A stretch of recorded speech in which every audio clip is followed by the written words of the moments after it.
Okay, so it's recording, and now I'm going to make it live. So as soon as I hit this button, anybody who comes to the page will be able to see that slide and hear us. All right.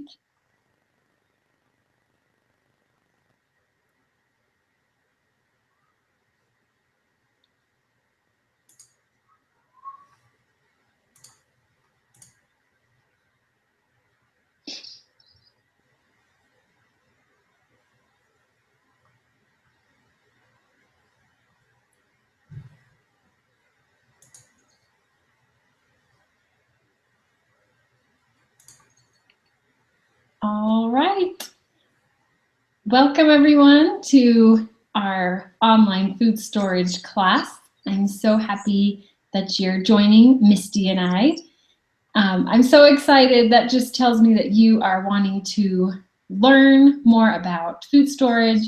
And if you're like me, your food storage is a complete mess or it's non-existent.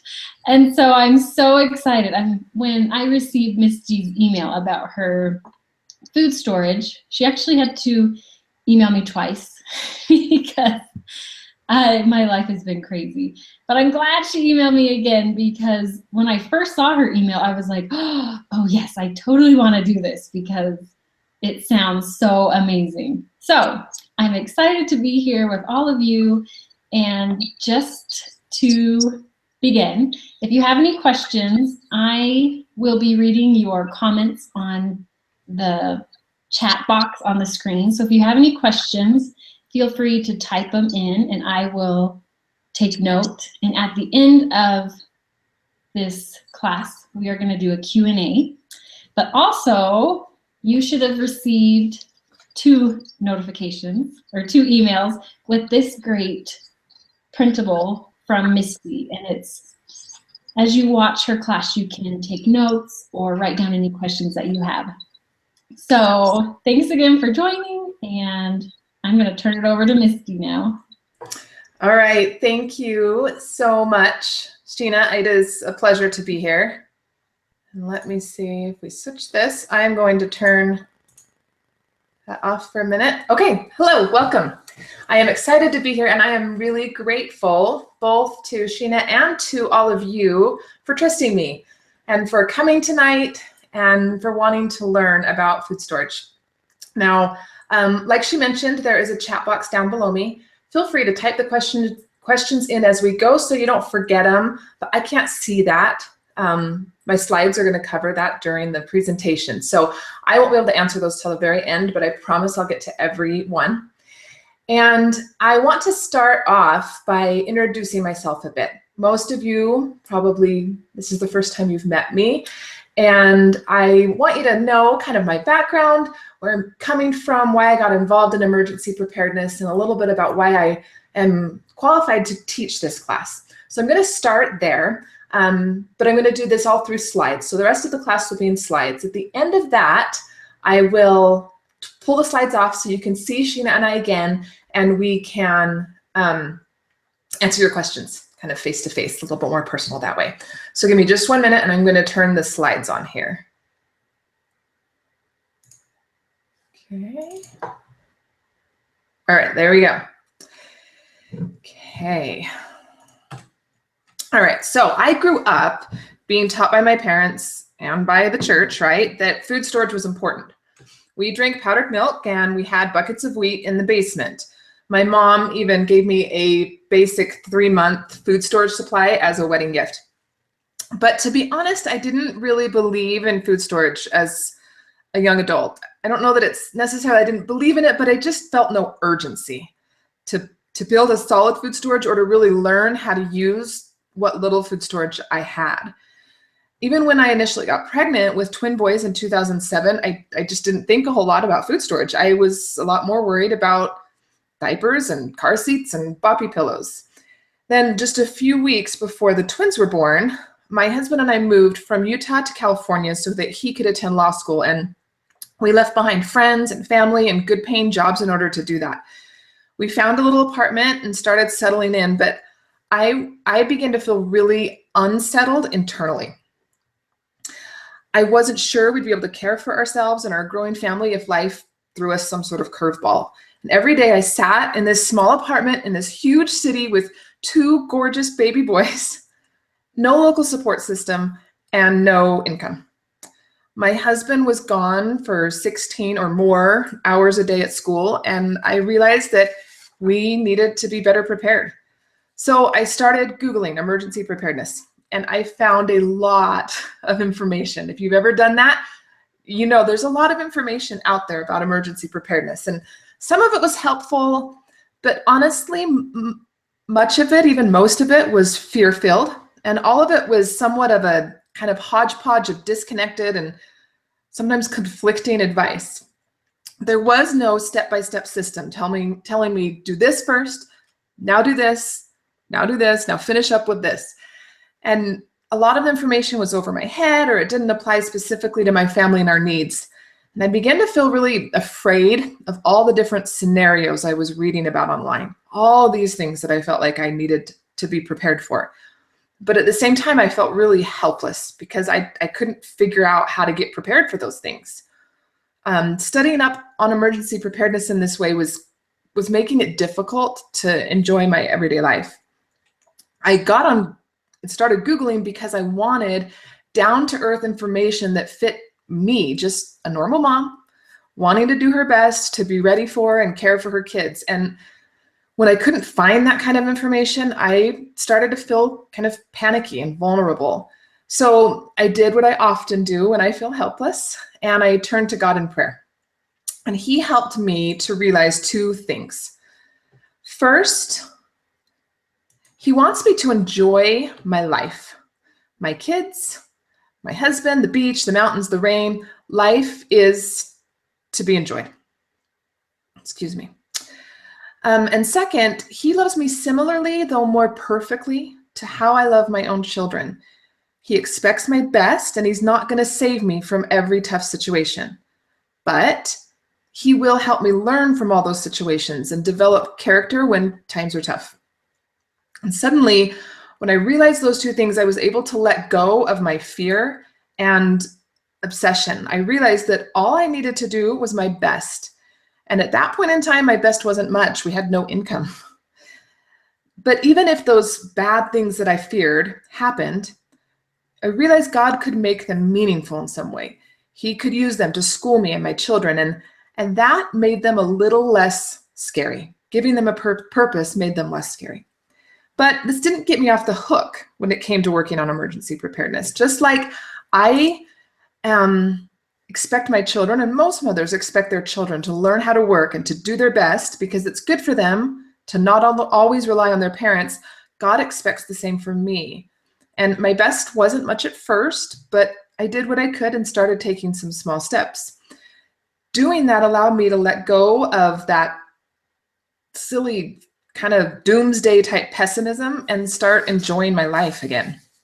So I started spending reasonable amounts of time experimenting with different methods or suggestions or ideas that I'd find online. I'd research them, then I'd practice them, then I'd start over again and do it again.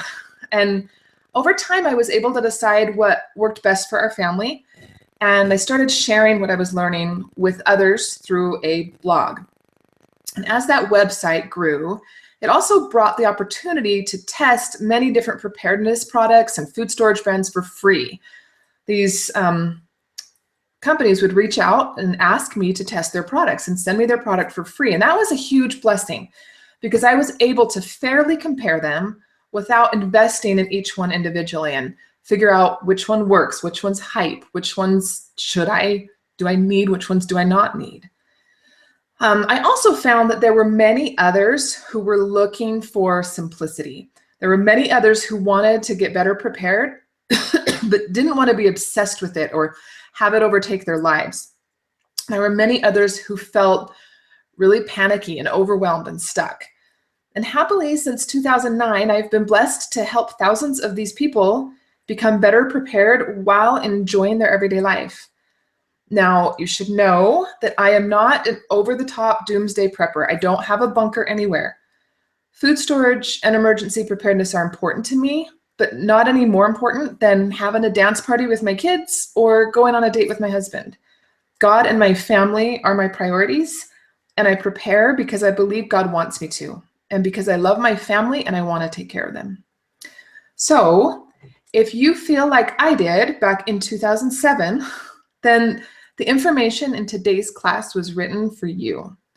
Or if you want to build a food storage, but your head starts to spin when you actually sit down to plan it out, then the information in today's class should help. If one of your New Year's resolutions is to work on food storage, but you get on Google or on Pinterest and you just leave feeling overwhelmed and confused, then this class is for you. If you want to be able to confidently care for your family when things don't go as planned, but you don't exactly know where to start, then I should be able to help you with that tonight. My goal is to help you decide first which method you'll use to calculate out a food storage plan for your family. And then second, to give you the tools, the calculators, that will make calculating that food storage plan simple. We'll cover 4 different methods for building a food storage for your family. The first is the just add water meals method, then the basic calorie method, the calorie plus method, and the recipe method. Now, there are pros and cons to each method, which we'll discuss so that you can decide which one is best for your family right now. I will also show you how to calculate what your family's needs are based on the method you choose so that you don't waste hours of time trying to figure that out on your own. Last, I'll teach you how to make your chosen method work well for you so that you don't waste money on food storage that you're not going to use. But make sure that I think I forgot. So you missed this slide. Sorry, I forgot to press the button. All right. Make sure you stay till the end. It's at the end of the class that I'll be giving everyone access to a printable summary sheet so you can remember what you learned, as well as food storage conversion charts. And I'll explain a little bit more about those later. In addition, you'll get access to 3 food storage calculators for free. Now, these calculators typically cost $10 each or $30 total on my website, but I will be giving them away for free at the end of today's presentation. Plus, you'll have an opportunity to ask any questions that you might have about food storage. Now, please know I'm going to cover as much as I can today, and you'll probably notice I speak really fast because I'm trying so hard to pack this class full of information and not keep you here all night. But the honest truth is I can't give you everything I've learned in the last 10 years in just 1 hour. So at the end of the class today, I will give you an opportunity to learn more about food storage and emergency preparedness and to continue to work with me if that's something you're interested in. All right, let's jump into the class material. Giving thought to the method you're going to use to calculate your family's food storage is important. Over the last 10 years, I've seen many people begin stocking food without planning anything out first, and it honestly just isn't the smartest way to go about things. And I can say that because that's exactly how I went about things initially. Yes, storing any food is better than storing no food, but when you start without a plan, you're not efficient, which results in a lot of wasted time and wasted money. And I don't want you to waste either of those things. So as I walk you through your choices today, give some serious thought to what will work best for your family. That may be different from what works best for my family or Sheena's family or your siblings' family or your parents. And that's totally okay. That's why I'm giving you 4 options so that you can decide what's best for you. The first choice for building a food storage is to use pre-made just add water meals. Now, these are pouches of food that have a mixture of different ingredients in them. So one pouch might have oats, freeze-dried fruit, nuts, and a bit of sugar that you can use to make hot cereal. Or another may have noodles, tomato powder, mushrooms, seasonings, and freeze-dried sausage that you use to make spaghetti. In order to eat them, you simply add hot water, let them sit for a while, and you're good to go. Now, at first glance, just add water meals are very appealing to people for 2 main reasons. First, they make planning what you need to store very easy. You simply buy a bucket full of the number of meals you want, and bam, you're done. There's no fancy calculator needed at all. Second, they're easy to use. There's no need to learn to cook with your food storage when all you've got to do is add water. But in addition, there's one other reason that I personally store a few of these. In a disaster situation, I might not be able to immediately find 8 different dishes, pots, pans, or 8 different ingredients. Sorry, hopefully I don't need 8 dishes, but a bunch of ingredients, pots, pans, and my dishes all right away. So for that reason, I keep a few of these Just Add Water meals in my regular pantry, in my car, and in my 72-hour kits. The convenience will be really valuable for the first day or two following a disaster. However, I have found that a lot of people don't know about some of the downsides to Just Add Water meals. So here are 5 that I want you to consider. First is that they honestly just don't taste great. I've tasted pretty much every brand out there, and I've never found one that's just blown me away and I think that was a great meal.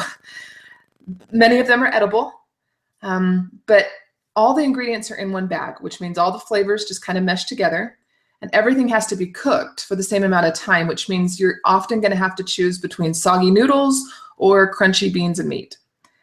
Second, they're difficult to rotate. Now, a lot of this is because of that not so great taste. It's unlikely that your husband and kids are going to want to eat these instead of the regular meals you make with fresh ingredients. You're going to get a little pushback, which means you may just let them sit on the shelf and not use them unless you're forced to use them. And if you're not ever forced to use them, you could end up tossing out thousands of dollars of food.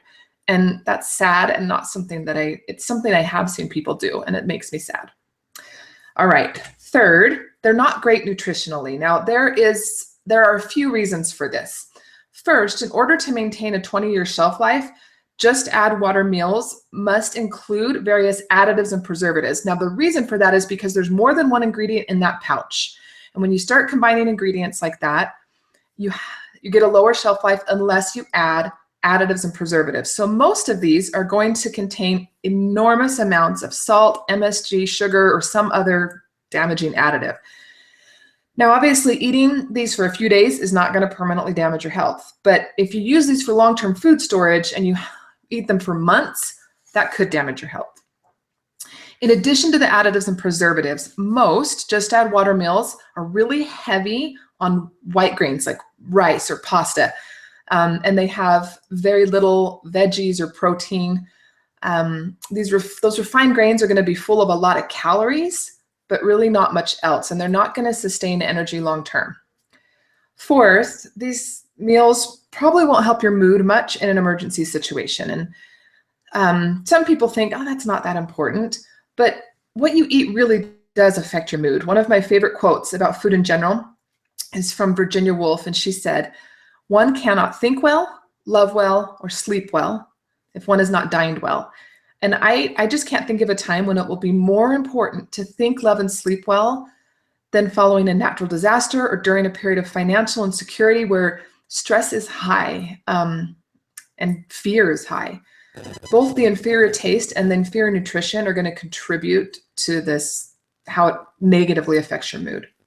And last, Just Add Water meals are expensive. At first glance, a lot of people think that they aren't. But unfortunately, they can be deceiving. For example, a bucket may claim to have 30 meals for a family of 5 in it. But when you actually look at the calories, each person is getting less, and sometimes far less, than 1,000 calories per day. I've seen some meals that are in the 400 to 600 calories per day range. And since you can't reasonably survive, at least not well, on so few calories for weeks or months, you might need to buy 2 buckets or 3 in order to get a sufficient supply, and that's going to double or triple your cost. In addition, some companies will claim 2,000 calories per day, and they're not lying, but when you dig into it a little bit, you learn that a large portion of those calories is coming from sugar-filled drinks and not from food. So you might get 1,200 to 1,300 calories from food and the rest from sugar. In addition, if you choose to supplement the highly refined grain meals, those white grain heavy meals, with additional fruit, veggies, or protein that you purchase on the side, that's going to increase your cost.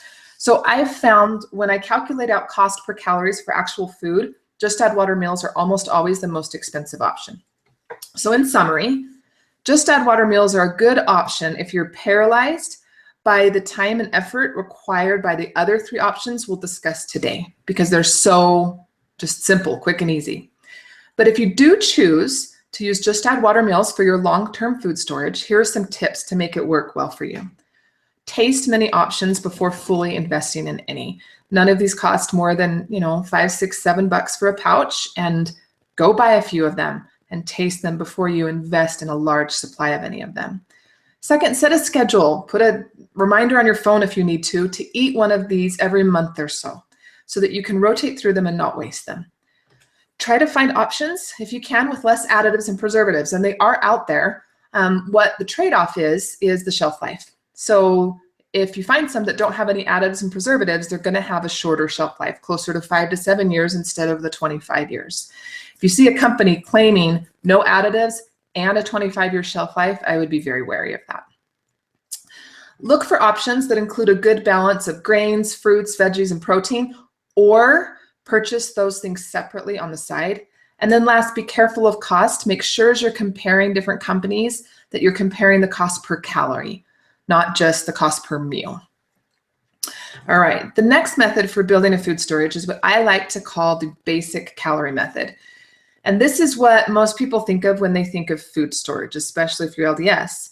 The basic calorie method includes things such as whole grains, beans, oil, sugar, baking supplies, powdered milk, maybe a couple of dehydrated fruits or vegetables. And when you use this method to plan your food storage, you calculate what you need based on the number of calories that you want to eat each day. Now, a lot of people before class emailed me in, and this was probably one of the 2 most common questions I got. Well, how many calories of food do I need a day? And it's a great question, but not one I can answer directly because each of you is in a different situation. You have different kids, different age kids, different number of kids. Some of you might be empty nesters. I can, however, guide you in making a decision for your family. So consider these 3 questions. First, how many calories per day do you eat right now? And if you don't know, guesstimate. How much exercise or other physical tasks do you do each day or each week right now? Now, as you think of the disaster or problem that you're most likely to face, would you need more or less physical energy than you need right now? Many people choose to store a very minimal amount of calories per day for emergencies. And in my opinion, this just isn't wise because it's very likely that you will need more, not less energy in a disaster situation, even if it's just high stress. Your body's going to burn more calories if you're stressed. So I suggest that you store at least the number of calories you currently consume, if not more. And to give you a general range, most adults are somewhere between 18 and 2,500. And most children are somewhere between 1,200 and 1,800. Now, obviously, that could vary a little depending on your circumstances. Teens are probably in that adult category. That gives you kind of a place to start. All right. There are 3 main benefits to using the basic calorie method to plan and then build your family's food storage. First, it is extremely cost effective, and that is a huge benefit if you're just getting started. These foods are the least expensive calories you can get. This is how I started back when we had very little money, but I wanted to do something. Second, it's relatively easy to plan. While it's not quite as simple as the just add water meals, you do need a calculator or something. It's not going to take you days or even hours. The calculator I'll give you access to later will do the math for you. And in just a matter of minutes, you can have a shopping list ready of what you need to purchase. And last, this method offers quick peace of mind. Most families can afford both the time and the money to get at least a 2 to 4 week supply of basic foods in their homes. And that can bring valuable peace of mind. Some of the other methods require more time or more money, but with the basic calorie method, you can get that quick win quickly. Quickly. But that's going to allow you or motivate you to continue working on food storage or on emergency preparedness in general because you accomplished something. All right, there are some things that I want you to think about as you consider the basic calorie method. Here are 6. First, there's a learning curve to cooking with these foods. Most people don't regularly use things like wheat or powdered milk in their everyday cooking. And some people don't bake or cook much from scratch at all, so they may not use things like sugar and baking soda. Now, I understand that that is not true of everybody. There are some people who use wheat and powdered milk regularly. But if you do fall into the category of someone who doesn't know how, there's going to be a learning curve as you begin to learn these basic foods. Now, you might think, like I did, 10 years ago. Oh, well, I'll just get them now, put them in the closet, and I'll learn to use them eventually. I highly suggest you don't do that. You need to use them now, or learn to use them now before you're forced to use them. Because if you store these types of foods but don't learn how to use them, you're going to significantly increase your stress level during an emergency when stress is already high. Here's just one example of something that could happen. You have an earthquake or you face something, the power's out, and you pull out your wheat and you realize, I can't get on the internet to figure out how to use this wheat. And you didn't know that you needed a wheat grinder in order to turn it into flour. What are you going to do? That's going to really increase your stress and make your food a lot less usable. All right, second, basic foods can be difficult to rotate. Again, this is only true if you fit into the category of those who don't cook from scratch and don't really want to. You're going to find it difficult to rotate through these foods. Even if you're disciplined enough to learn how to use them, if you don't make the time to do so regularly, they're just going to sit on your shelf and not be used unless you're forced to use them. And again, you may end up throwing out the food that you invest in, and I have seen people do that. Third, eating only basic foods can cause food fatigue. Now, just a sec, I need a drink. Okay, excuse me, thank you.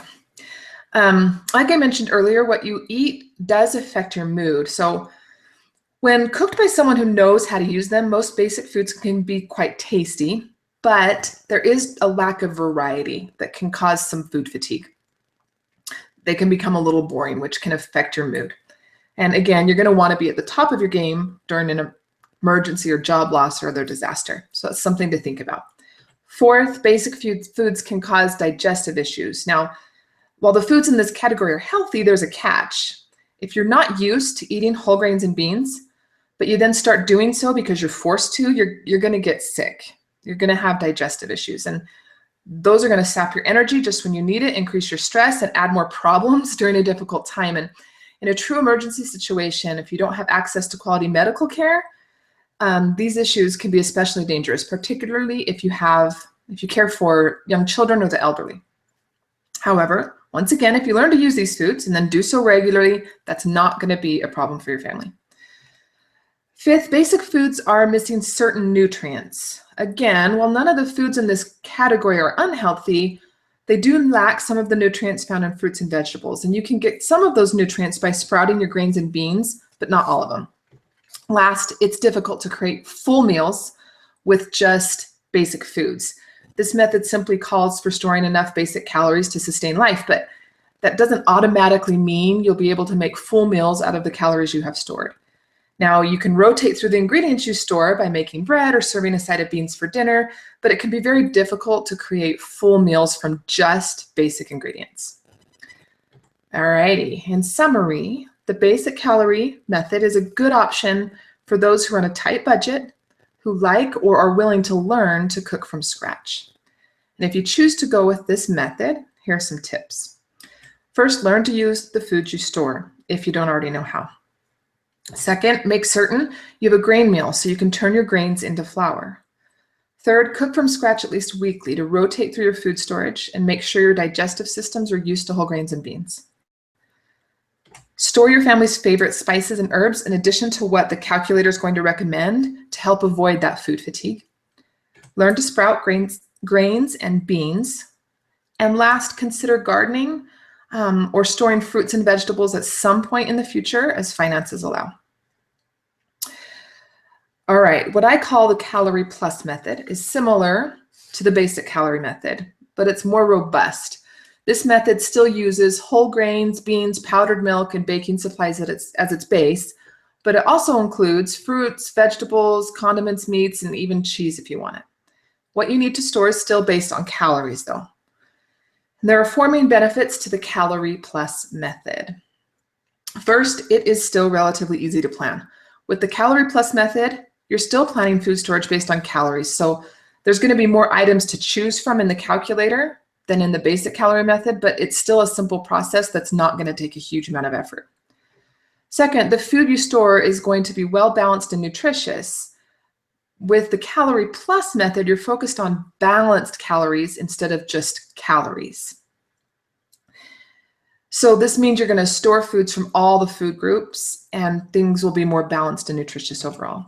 You're not going to experience food fatigue simply because you have a wide variety of foods, and creating meals will be easier.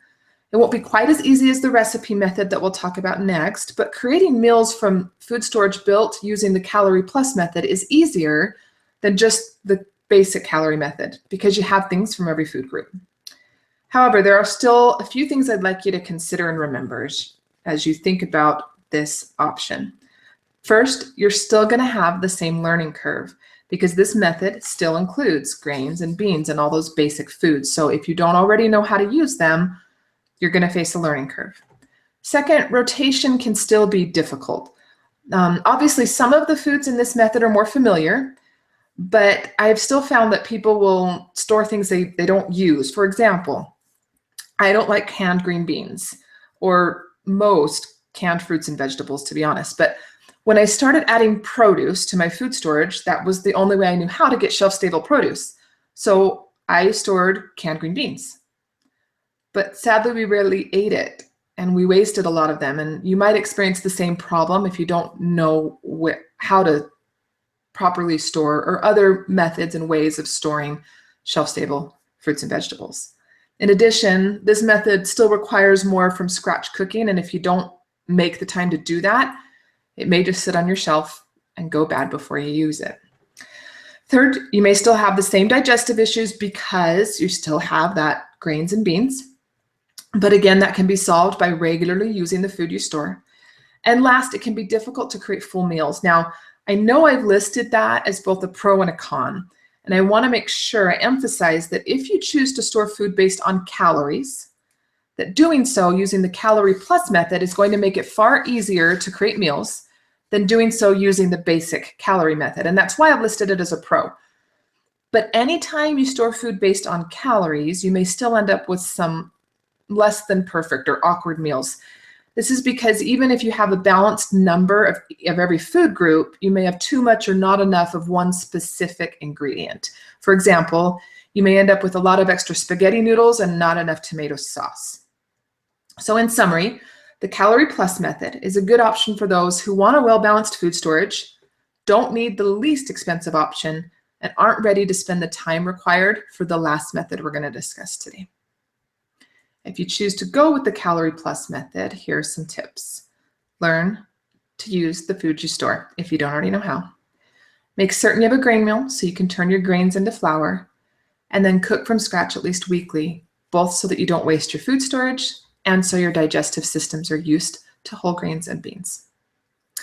All right, the last method for calculating out of food storage is the recipe method. And the idea behind this method is that the food you store should be based on recipes, or in other words, you should store the ingredients you need to make specific recipes instead of focusing on calories. This means you have to get more specific and organized. The first step is to gather recipes your family likes to eat. Then you convert those recipes to use shelf-stable ingredients instead of fresh ingredients. Then you calculate how much of each ingredient you need. Now, converting a recipe that uses fresh ingredients to using shelf-stable ingredients isn't possible in 100% of recipes. For example, there's no full steak that's available in shelf-stable format. But with the amazing shelf-stable foods that are available today, it can happen for most of your recipes. I would say around 60 to 70%. And I am going to provide you with some food storage conversion charts at the end of today's class that will help you make that conversion. So you can look at your family recipe your family likes. Say it's fajitas and you need half a cup of bell peppers. You can then look at the conversion chart and figure out how many freeze-dried or dehydrated bell peppers you need to use instead in place in that recipe. Now, there are 5 main benefits to using the recipe method to plan and build your food storage. First, your food's going to be easy to use. When and if you have to use your food storage, this method is going to be the easiest to switch to. There's just not much of a learning curve to making recipes that your family already enjoys. Next, your food is going to be well-balanced and nutritious. Now, obviously, some of this depends on how well-balanced your family's recipes are in the first place, But at the very least, basing your food storage on recipes you're already eating means that your food storage will have the same level of nutrition that your current diet does.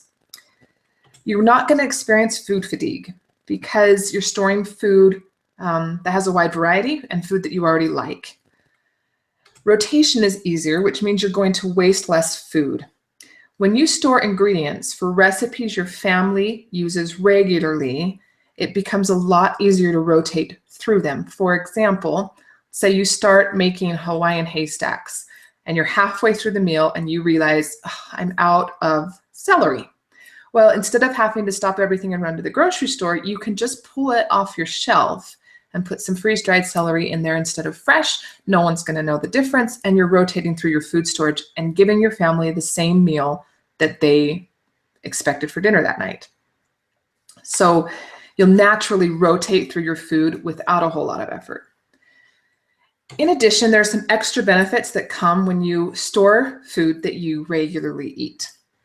Sometimes people think the only reason to have food storage is so they can use it after a natural disaster, during a long-term job loss, or some other similarly huge circumstance. In fact, that fact is what keeps a lot of people from building a food storage, because they think, well, what if I never face those circumstances? And it is quite possible that you never will. So by storing food your family, sorry, I told you I'm talking too fast because I want to get through all this for you today. By storing foods that your family regularly uses in recipes that they already like, you're going to benefit your family in more everyday ways, which means your food storage isn't going to go to waste. It's a smart purchase. It helps you every day.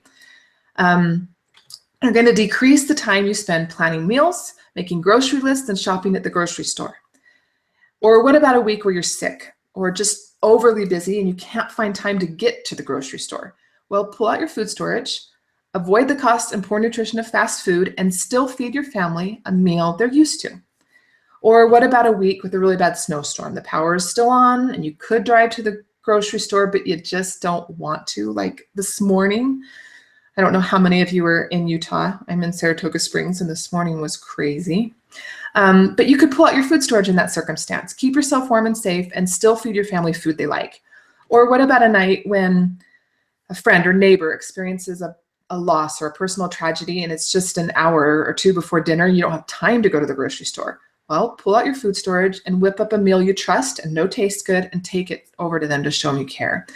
Now, while having any food storage can help with these things, having food storage you regularly use anyway makes these things even easier. There are two downsides to the recipe method. So less than the others, but they can both be very hard to overcome. First, it is very time consuming to plan. You've got to gather your recipes, convert them to shelf-stable format, calculate everything out, and to be honest, that can be overwhelming and just plain hard. Now, the calculator I'll give you will make that step far easier, but you're still going to have to choose the recipes and then convert them to shelf-stable format. In addition, costs can be higher. Grains and beans, like I mentioned earlier, and most basic foods are the least expensive calories you can get. If you're going to want to store shelf-stable green beans, shelf-stable celery, shelf-stable strawberries, fruits, vegetables, meats, and cheeses, those are going to be more expensive per calorie than just the basics. One thought there, though, the first time I ever saw freeze-dried food, which I believe is, well, it is the highest quality shelf-stable food you can get. First time I ever saw a price list for them, I went through a little bit of sticker shock and thought, man alive, those are pricey. But I decided to invest in it for our food storage because I knew I'd use it regularly. I knew that my family would like our food storage. And as I've done so and started using it more regularly, our food budget actually has not gone up. And I think that's because I'm no longer wasting food. So instead of buying a thing of celery, bringing it home and using a third of it, because that's all the recipe called for, and throwing out the rest eventually, I just scoop out a quarter cup of celery out of my can of freeze-dried food, dump it in the soup, and put the rest of the can back on the shelf, and there's no waste. So that can help balance that sticker shock a little bit. All right, so in summary, the recipe method is a good option for those who want a highly customized, easy to use food storage they know their family will enjoy eating. But you need to be willing to invest time in planning that food storage and money into building it. So if you choose to go with the recipe method, commit to investing a significant amount of time. Set aside a week or two when this is what you're going to work on. Pick a few breakfast, lunch, and dinner recipes and then convert them to shelf-stable ingredients. Try making them at least once, just to make sure that the conversion you made really did turn out.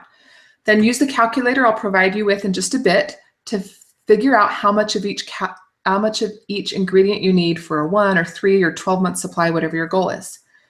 In addition, remember, it's okay to plan and build any food storage 1 month at a time if you need to for financial reasons. Okay, so those are the 4 methods. Next, I'd like to share with you what I've done as I built a food storage for our family. However, like I mentioned at the beginning, I don't want you to just do what I've done. What I've done might not be right for your family. The reason I'm sharing this is because I get that seeing how someone else has put this into action can be a helpful starting point, even if you don't end up doing things the exact same way. So when I first started with food storage, we were very poor law school students and didn't have any extra money. So for this reason, and the fact that I didn't know much about all the options out there for food storage, I started with the basic calorie plan. I would coupon and find a little bit of extra money in our budget. And eventually I was able to purchase enough calories of wheat, rice, beans, powdered milk, macaroni, oats, sugar to last my husband and I for a month. Our twins were still breastfeeding at that point. In addition, I bought a very inexpensive hand grain mill and learned how to make homemade bread. Now, storing that food and learning the little I did brought incredible peace of mind. I loved knowing that we had something, anything stowed away, and I knew it would keep us alive if it needed to. But to be honest, I am so glad that I never had to use that food exclusively, because it would have been really overwhelming. I have no idea what kind of meals I could have made with it. Over time, I kind of switched to the Calorie Plus plan. Now, I didn't actually sit down and calculate out the calories because I didn't have a calculator that would do that for me. But I did slowly add more fruits and vegetables and meats to our storage. I didn't have the space for a garden or the money to invest in canning equipment, or quite honestly, the energy to learn either of those things. I had 3 children under age 2, under age 2, 3 kids under age 2 at that time. And I have since learned those things, but I didn't initially. So I bought grocery store cans. Now, I didn't love the texture or how they worked in my recipes, but I just didn't realize there were other options. Still, having those cans brought some increased peace of mind. It wasn't food that we didn't know how to use or didn't like. I convinced myself, I'll get around to eating it eventually. We'll have it for dinner more often. But unfortunately, I didn't do that often enough, and we wasted a lot of food because I didn't rotate and use it. Eventually, I learned about and tasted freeze-dried foods. I've mentioned these a couple times throughout the presentation, and I was amazed at how close to fresh they tasted in my family's recipes. We were doing better financially at this point, and I realized that with freeze-dried foods, I could base my food storage off recipes my family already knew and loved, and rotation would suddenly not be that difficult.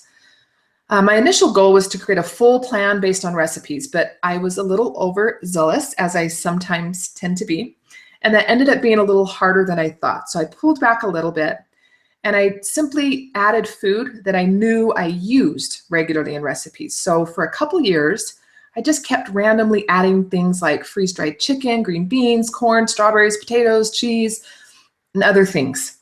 And as my food storage grew, I loved knowing that there were many recipes I could make with my food storage, but I still wasn't sure how much of each ingredient I needed for a 3 or 6 or 12-month supply.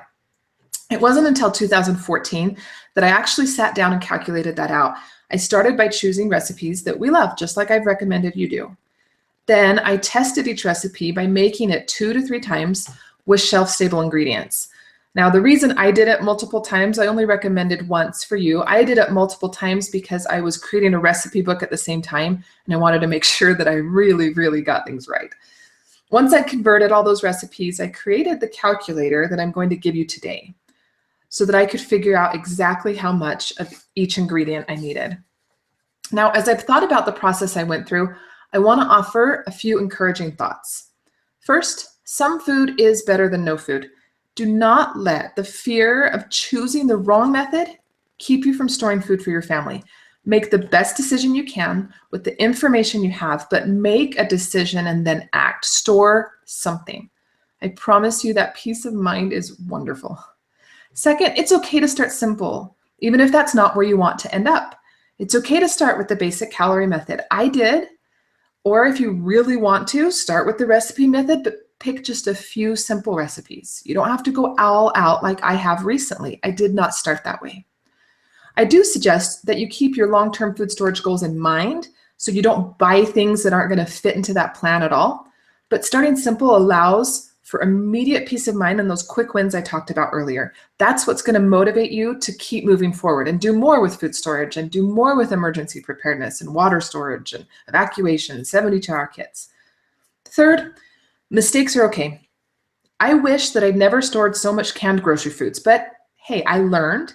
Our family had food insurance during that time, and eventually it ended up benefiting a local food bank. So it's okay that I made the quote unquote wrong choice for our family. It was better than not making any choice at all. Last, the method you choose is going to change and evolve over time. Maybe right now you don't have time to learn to use basic foods, but in 5 years when all your kids are in school, you will. Or maybe right now you're living on student loans and you don't have any extra income for freeze-dried foods. But in 10 years, when you're well into your career, you will be able to afford them. Your tastes will also likely change over time, which means you may change the recipes you store food for, which is fine as long as you're rotating through them. Just be open to that and keep it in mind as you choose which method you're going to move forward with from now. So remember my story and those 4 encouraging tips. You can plan and build a food storage for your family, and you can gain peace of mind and become more self-reliant. I'm going to take another quick drink here. It's just water though. All right, that just sounded funny. All right, as a review, just add water meals are a good option if you are paralyzed by the effort and time required by the other 3 options. The basic calorie method is a good option for those on a tight budget who like to cook from scratch. The Calorie Plus method is a good option for those who want a well-balanced food storage, but don't want to spend the time required for the recipe method. And last, the recipe method is a good option for those who want customized, easy-to-use food storage and are willing to invest the time. Now, the second most common question I got before class was, what sort of inventory system? How do I keep track of my food? There are 2 I recommend. The first is called the Preparedness Planner. Now, this planner was created by a friend of mine. Her name is Jennifer. And when I found her planner, she was not a friend. I didn't know her. We have since gotten to know each other, and I found her to be an incredible person, full of a lot of integrity. If you purchase her planner, she will help you if you have questions. She will support you, make sure you can use it. It is extremely comprehensive, and yet you can print just the pages that you need to. So if you like a paper option, that's the one I suggest. There's also a smartphone app, and it's called Prep and Pantry. I'll give you links to both of these later.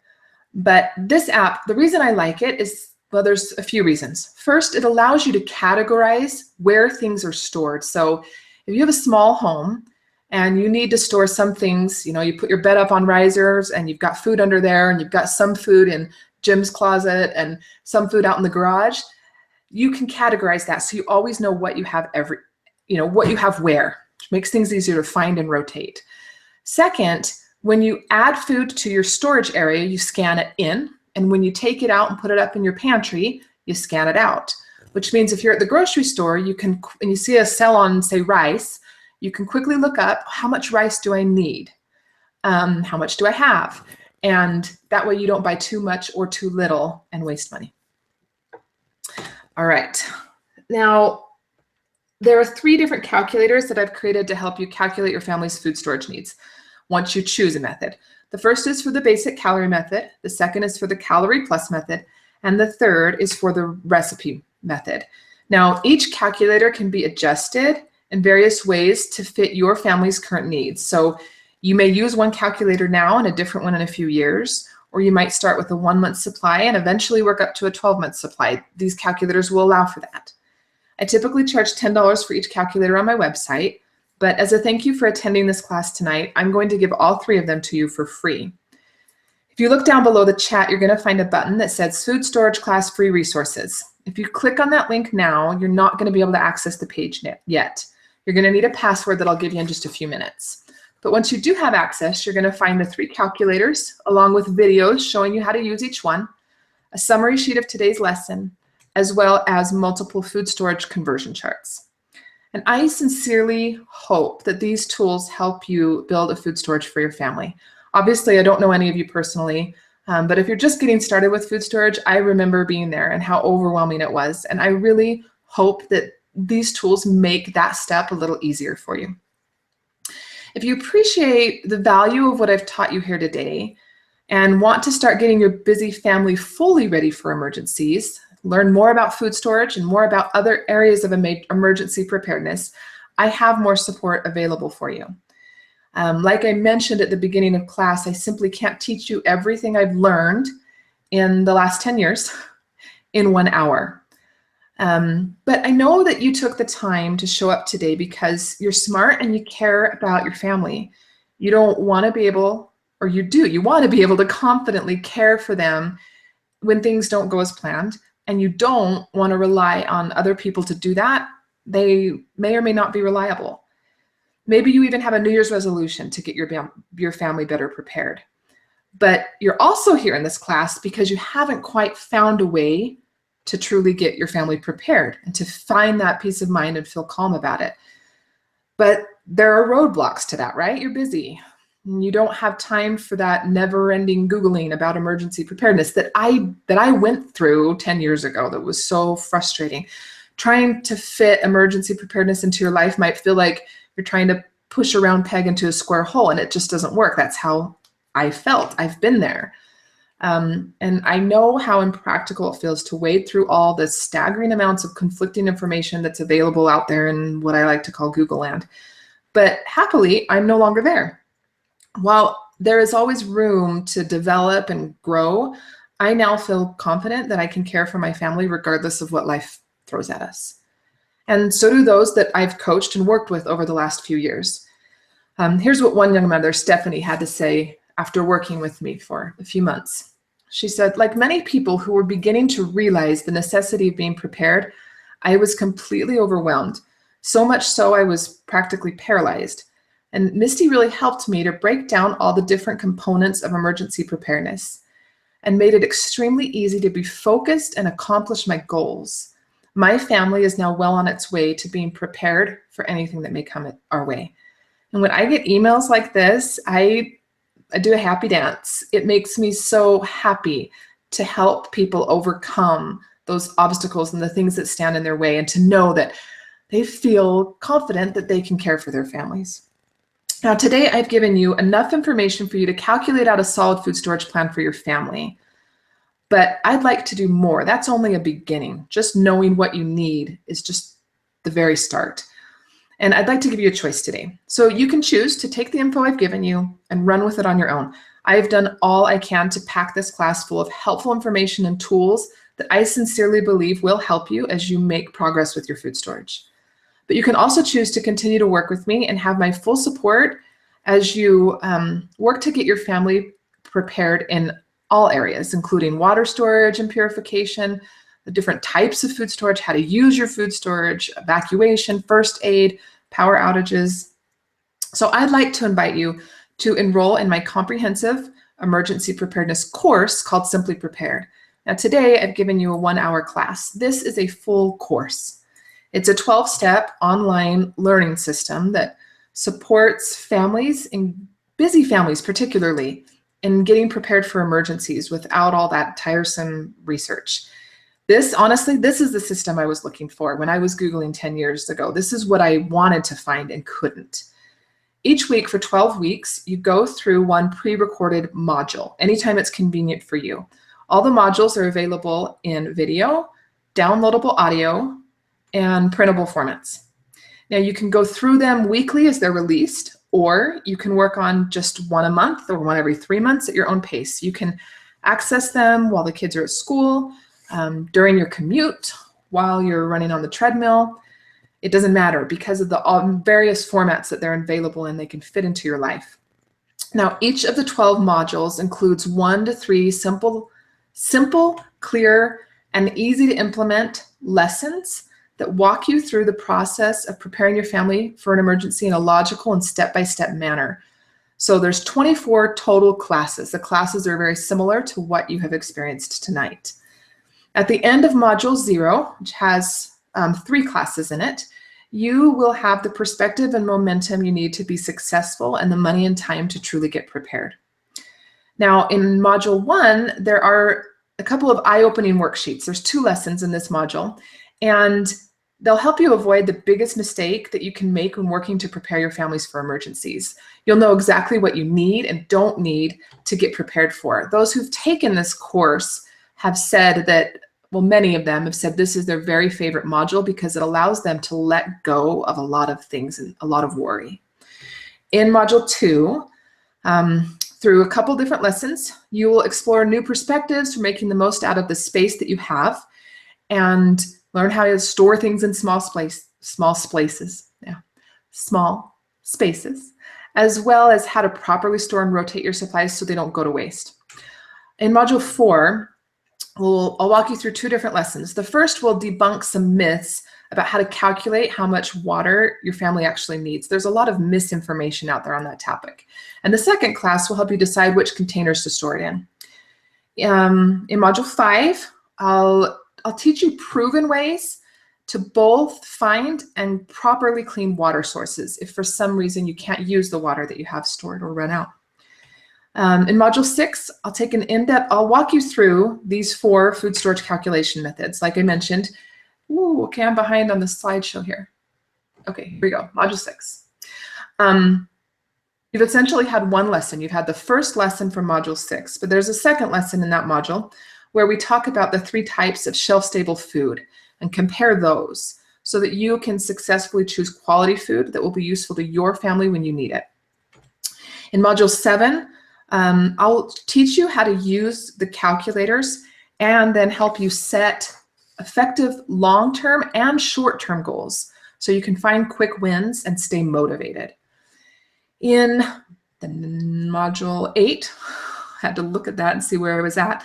I'm going to help you save time and money and avoid waste by showing you how to regularly use the food you're storing, whether that's basic food or freeze-dried food or dehydrated food or whatever you end up choosing. Now, in addition to food and water, there are a lot of other supplies that are important to an emergency preparedness plan. So in Module 9, I'm going to show you which first aid, communication, hygiene, and sanitation supplies truly are useful, practical, and reliable, and which ones you don't need, so I can save you money.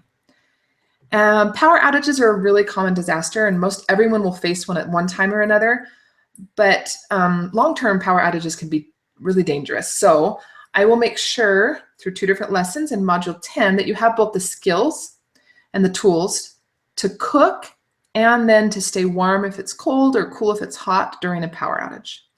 And finally, the last module will focus on evacuation, and I will help you create an evacuation plan that's logical and smart and guarantees you're going to grab what's most important to your family, even if you're panicking, kind of freaking out, because who wouldn't be if you had to evacuate, right?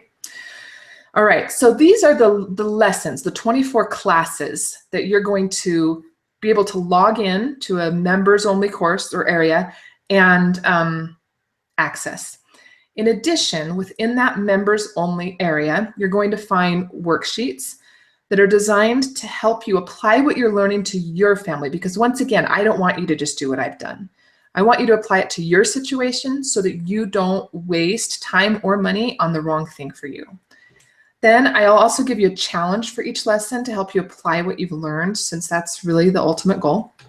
You'll also find printable summaries, comparisons, and lists that are going to help you remember what you've learned so that you can continue to improve your preparation over time without having to go back and watch or read the entire lesson, although you can do that if you want to.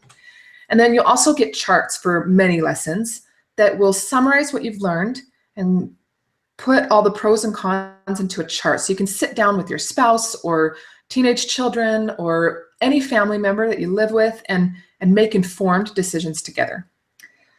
Now, outside of the actual course content that you log in to access, you will also have access to 3 bonuses. So you will be able to join an online community where you can collaborate with other families who are also working to get their families prepared. They might be in the same stage you are, and you can kind of support each other and share ideas. Plus, I'm in this community, and I will answer all the questions you post here, typically within an hour or 2, but always within 24 business hours. You'll also be able to attend 3 live calls with me where we can discuss and apply the course content to your situation in a more personal way, and you can ask specific questions. And you'll have access to 5 what I call expert extras. So these are videos or printables on things like gardening and canning and dehydrating that go into a little bit more depth, small storage spaces, a little bit more depth on those topics if you need additional help there.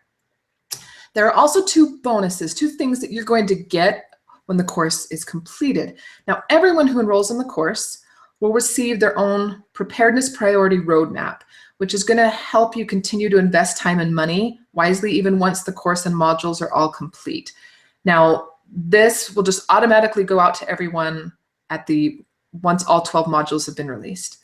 But anyone who actually does the course worksheets and emails them to me by August 31st will also receive $50 in free food storage. I will just give you a credit to Thrive Life, and you can go use it to buy whatever you want to there. Now, in order to enroll in the Simply Prepared e-course, you can choose to invest 3 payments of $97, or you can save by paying $249 in full at the time of enrollment. Now, many students have already gone through this course, and I don't want to waste your time by talking about a bunch of them, but I do want to tell you what 2 of them had to say. First, Rob. He is a former U.S. Marine and firefighter, or former U.S. Marine and current firefighter and paramedic, and he said this: "Preparedness has been my thing for more than 20 years, and Misty has by far the most complete and well thought out preparedness course of anything I've seen. It will be the best money you spend on preparedness." And Jerica says, "Misty's course covers everything in one stop. It's easy, contagious, and addictive. Her course got us all the tools and resources we needed to be prepared and cut out the extensive info search. As I followed her program, it felt like a weight was lifted." Now, I know that it can be really easy to procrastinate things even if they're important to you. And emergency preparedness specifically can be hard, can be easy to procrastinate. For that reason, I do have a fast action bonus for you. The first 40 people to enroll in Simply Prepared will receive an additional $50 credit to Thrive Life that you can use on any food storage that you want. So this is in addition to the one that you can earn by completing the course worksheets. You get this one simply for enrolling. Plus, I am really grateful to Sheena for inviting you here tonight. She did not have to trust me with her followers, but she chose to, and I'm grateful for that. I'm grateful for you trusting her enough to come here. And so I want to give you some additional bonuses because you've attended this webinar. So there are 3. The first is an ebook I wrote about 72-hour kits. This is kind of what put my website or my blog on the map. It became really popular on Pinterest. And it is a step-by-step system that walks you through 1 week at a time, building a very customized 72-hour kit for your family. In addition, you'll get a copy of the recipe book I mentioned earlier, all those recipes that I made 2 to 3 times and converted to shelf-stable ingredients. That's what's in this book. And I will give you some grab-and-go binder pages. These are printable pages you can put in a binder that you grab and go in an emergency. What makes these unique is that you can type directly into them. That means you're not filling them out by hand and then moving, and you have to go back and change all your info. You can just save it on your computer, change just the 1 or 2 things you need to change, and reprint out just that 1 page. Now, so those are the 3 bonuses you get for enrolling within the next 5 days. So the first 40 people to enroll get the free food storage. Anyone who enrolls in the next 5 days will get those 3 bonuses. Now, I know you're busy, so I will give you lifetime access to the materials in this course and the community that's built for it. This means that while the modules are released 1 week at a time, they're never taken away from you once the course has been released, so that you can work through the course at your own pace. Plus, all the content is downloadable, which means you can work on the course material day or night, in the car, relaxing in the tub, on your commute, wherever it's most convenient for you. And then last, I want you to be confident and comfortable if you choose to invest in this course. So I offer a 100% money back guarantee. If for any reason the course doesn't meet your needs, you have 3 weeks or 21 days from the start date of the course to request a full refund from me. If you would like to read more about the Simply Prepared e-course, you can scroll down below the chat box and there's a button that says learn more about the Simply Prepared e-course. Now, again, I want to emphasize that I am grateful that you all came here tonight. And regardless of whether you choose to invest in my full e-course or not, I want to make tonight worth your while for coming. And I want you to know that I want to support you and your family as you work to get better prepared. So we want to get to those free resources I promised you. You can access them by clicking on the Food Storage Class Free Resources button below and then entering the password food storage. Now, the password is all caps and all one word. So it's FOODSTORAGE, all caps and all one word. Okay, I'll leave that up there for just a second so you can see it and make sure it works for you. I want to make sure everybody gets that password clearly. Now on that page, you're going to be able to download the calculators and watch tutorial videos that will help you learn how to use them. You'll also find a printable summary of today's lesson, the food storage conversion charts, and links to the 2 inventory systems that I mentioned. So once again, that password is food storage, FOODSTORAGE, all one word, no space between food and storage, and all caps. All right, so now let's get to the fun part of the lesson here today, answering your specific questions. I'm going to go ahead and pull out of the slides here so that you can see me and Sheena. I'm going to turn Sheena's mic and camera back on so you can see and hear both of us. And we will get back to your questions. Hi, there you are. Move this over to my other screen so I look like I'm actually looking at you. All right, Sheena, do we have any questions? All right. It looks like Lauren just asked, how long does dehydrated chicken usually last? Do you have a calculator that would help me determine how much water I would need for cooking? Okay, both good questions. Dehydrated chicken is just beef jerky. Or not beef jerky, it would be chicken jerky, right? It's just jerky, and it's not really possible to rehydrate it. So you have to eat it as jerky. Depending on where you get it and the amount of preservatives in it, it'll last anywhere from a year to even 7 or 8 years. I prefer freeze-dried chicken, which is a different process. It doesn't change the, honestly, to get really technical, the molecular structure of the food. So it still just looks like a slice of chicken. It's just had all the water removed. And when you add the water back into it, it's just like a piece of fresh chicken. So I prefer that, and its shelf life is 25 years. And then once you've opened the can, it's good for a year. As far as how much water you need for cooking, some of the conversion charts will have some of that information on them. The vegetable conversion chart does, I think. But it's honestly a lot easier than you think and a lot less water than you think. For example, first time I ever saw a can of freeze-dried food, I opened it and it was raspberries, and I put them in a bowl and I just dumped water over them, and they just became really soggy. And I eventually learned that I just really needed to spritz water on them out of, a little spray bottle, and then they would hydrate a lot better. Now, every food's going to be a little bit different. The more fragile the food, the less water. So like oranges, they need a lot less water. Something like corn is going to need a good amount of water. Meats are going to need a good amount of water. For most meats, I add the same amount. So if I have a cup of freeze-dried meat, I add a cup of water. For most veggies, not all of them, again, it will kind of vary depending on how fragile they are. But for most veggies, if I add a cup of freeze-dried veggies, I add maybe a quarter cup of water. That's true of fruits as well. So hopefully that gives you kind of a starting point. I have a couple articles on my website that touch on it. And then if you have specific questions, you can always email me. Any other questions? I have a question. Okay. So what mill would you recommend? The grinding mill. Sorry, mill. Okay, I'm actually going to pull open Amazon here so I can actually show it to you because I can never remember the name of it. Kind of funny. Okay. And I'm going to screen share so you can see it real quick here.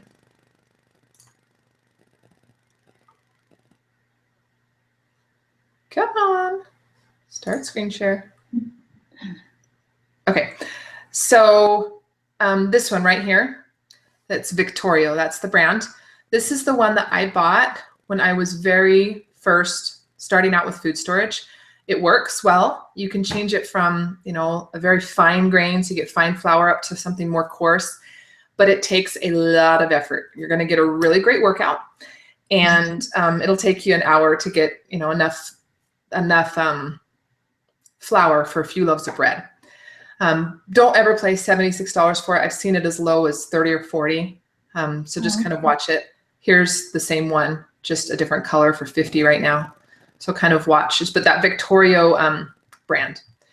Then if you are looking and you're in a position where you can financially, if you go to my website and start on products, shop others' products, other people's products that I sell, click on that. And then kitchen tools, you'll see a couple of grain mills here. Now, this one right here, the Wonder Junior, is a hand mill, but it is fantastic. It is so easy to use. Don't get much of a workout, and it's very fast. You can also hook it up to your bike or a hand drill if you don't want to continue to do it by hand. Now, this one down here is the electric mill that I use and recommend, and it's made by the same company. It's called the Wonder Mill. But both of these, as you can see, they're $220. They're significantly more pricey than that other smaller hand mill. So it kind of depends on where you're at financially, kind of what your goals are. But those are the three I would recommend. Okay. Anything else? I did have a question, but you might answer it in your course. But as far as rotating, like how often do you use your food storage in the recipe? So if you were doing the recipe method, how often do you incorporate your food storage into your everyday meals? Personally, I do almost every day, mainly for the reason that it's simpler. I don't have to wash my produce, chop it up. I don't have to brown all my meat. It saves me a lot of time, and it's a lot more convenient. So I use it regularly. However, there's still plenty of meals that we prefer, a big old chicken breast or full slices of steak or things like that, I also almost always prefer fresh onions. I just do. So you'll find kind of things that work or don't work for you. When I first kind of started out with freeze-dried food and really trying to work it into my recipes, I used it maybe once or twice a week, would kind of just experiment and, that worked. Okay. And this didn't really work. And kind of, the learning curve is a lot less than you think it is. But anyway, does that answer your question? Yeah. I know we love the refried beans from the church. They're great. And I have used celery. See, my mom and my sister are really good at food storage, and then I'm just completely lost over here. Because you have different talents. Oh, yes. But I'm excited for your course, and I'm going to focus on 2 meals and convert, and yeah. Perfect. Start simple. I really think that's the key. People get overwhelmed by starting with too much, and having kind of a do this, now do that, and you take it at your own pace is really helpful for making progress. And I'm excited for your course on the evacuation. That happened to us a few years ago. Really? There was a really bad wildfire here in Idaho, and we had to be evacuated, and I was just freaking out. I'm like, oh my goodness, what do I pack?